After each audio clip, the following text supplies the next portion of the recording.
दोस्तों, स्वागत है आपका हमारे YouTube चैनल में। आशा करते हैं कि आप स्वस्थ होंगे, अच्छे होंगे। तो हम लोग आज पढ़ेंगे हिंदी व्यंजन, यानी कि हिंदी वर्णमाला में हम लोग पढ़े थे। स्वर के बारे में हम पढ़ चुके थे। अब हम पढ़ेंगे व्यंजन के बारे में।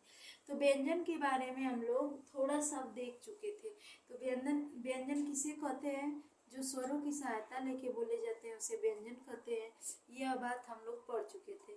और व्यंजन के मुख्य प्रकार कितने होते हैं? तो 33 होते हैं। और व्यंजन के मुख्य प्रकार 3 होते हैं और संख्या कितनी होती है? तो 33 होती है। तो हम लोग व्यंजन किसे कहते हैं? तो जो स्वर की सहायता लेके बोले जाते हैं उसे व्यंजन कहते हैं। और व्यंजन की संख्या होती है 33। और मुख्य रूप से व्यंजन के प्रकार 3 ही होते हैं। एक स्पर्श व्यंजन, एक कंठस्थ व्यंजन और एक ऊष्म व्यंजन। तो हम लोग पढ़ेंगे अंतस्थ व्यंजन के बारे में। स्पर्श व्यंजन तो हम पढ़ चुके थे कि जिन वर्णों का उच्चारण हमारे शरीर के अंगों को स्पर्श करके यानी छू करके बोले जाए, यानी कि जिन वर्णों का उच्चारण हम अपने शरीर के अंग को स्पर्श करके बोलते हैं उसे स्पर्श व्यंजन कहते हैं। तो स्पर्श व्यंजन की संख्या 25 थी। और 25 कहाँ से कहाँ तक? तो क से लेके म तक। क वर्ग में आपका क ख ग घ अंग्य आ जाएगा तो उसको कंठ से उच्चारित करेंगे। और च वर्ग आपका तालु से बोला जाएगा। ट वर्ग को मूर्धा से बोलेंगे। और जो त वर्ग है उसको दंत से बोलेंगे यानी दंत से। और जो आपका प वर्ग है उसको हम लोग ओष्ठ से बोलेंगे। तो अब हम लोग पढ़ेंगे आगे। तो अंतस्थ व्यंजन किसे कहते हैं? तो अंतस्थ व्यंजन वर्णों का उच्चारण करने पर मुख और नाक से कम वायु बाहर निकले, यानी कि जिन वर्णों का उच्चारण करने में मुख और नाक से कम वायु बाहर आए तो उसे अंतस्थ व्यंजन कहते हैं। इनकी संख्या होती है 4। य व र ल। य व र ल कौन सा व्यंजन है? तो अंतस्थ व्यंजन है।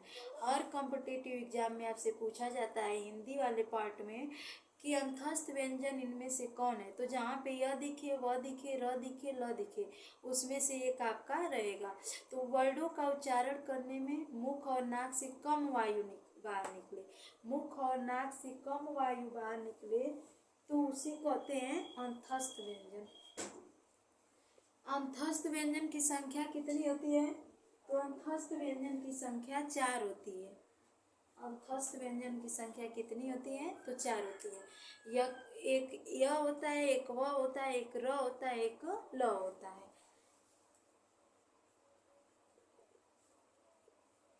तो आप लोग अच्छे से इसको स्क्रीनशॉट मान लीजिए या तो साथ साथ नोट्स बनाते हुए चलिए। अब हम लोग तीसरे प्रकार पे आएंगे। तो तीसरा प्रकार है ऊष्म व्यंजन। ऊष्म व्यंजन को पढ़ेंगे अब। तो मुख व नाक से अधिक वायु निकले, यानी कि जिस वर्ण का उच्चारण करने में मुख और नाक से अधिक वायु बाहर निकले या समान मात्रा में निकले तो उसे ऊष्म व्यंजन कहते हैं।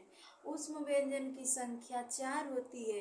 एक स यानी कि बड़ा स, फिर मूर्धन्य स, फिर छोटा स, फिर ह, यानी कि स ह। ये कौन सा व्यंजन है? तो ऊष्म व्यंजन है। मुख व नाक से अधिक वायु बाहर निकले या समान मात्रा में वायु निकले तो उसे ऊष्म व्यंजन कहते हैं। इनकी संख्या कितनी होती है? तो इनकी संख्या 4 होती है।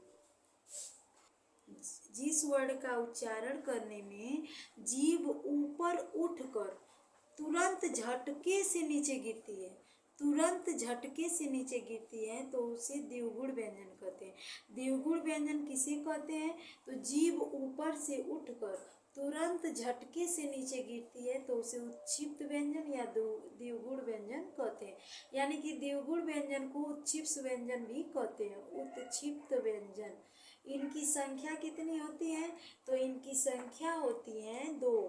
एक होता है ड, एक होता है ढ। एक ड होता है और एक ढ होता है। यानी कि पेपर में आपसे पूछा जाएगा कि द्विगुण व्यंजन कितने होते हैं? तो 2 होते हैं। कौन कौन? तो ड और ढ। और इतने ही आपसे आपका कोई भी छोटा छोटा एग्जाम है, जैसे पुलिस SSC का हो गया, SI का हो गया, तो इसमें आपसे इतना ही क्वेश्चन पूछेगा वर्णमाला में। इतना तीनों का आपसे हो सकता है डेफिनेशन बना के भी पूछ सकता है, और आपसे पूछ सकता है इनकी संख्या और कौन कौन है पहचानने के लिए पूछ सकता है। और आगे आपसे पूछ सकता है कि लुंठित व्यंजन किसे कहते हैं। तो लुंठित लुंठित व्यंजन एक ही होता है, और लुंठित व्यंजन र को कहते हैं। र क्या कौन सा व्यंजन है, तो लुंठित व्यंजन। पार्श्विक व्यंजन, तो पार्श्विक व्यंजन ल होता है।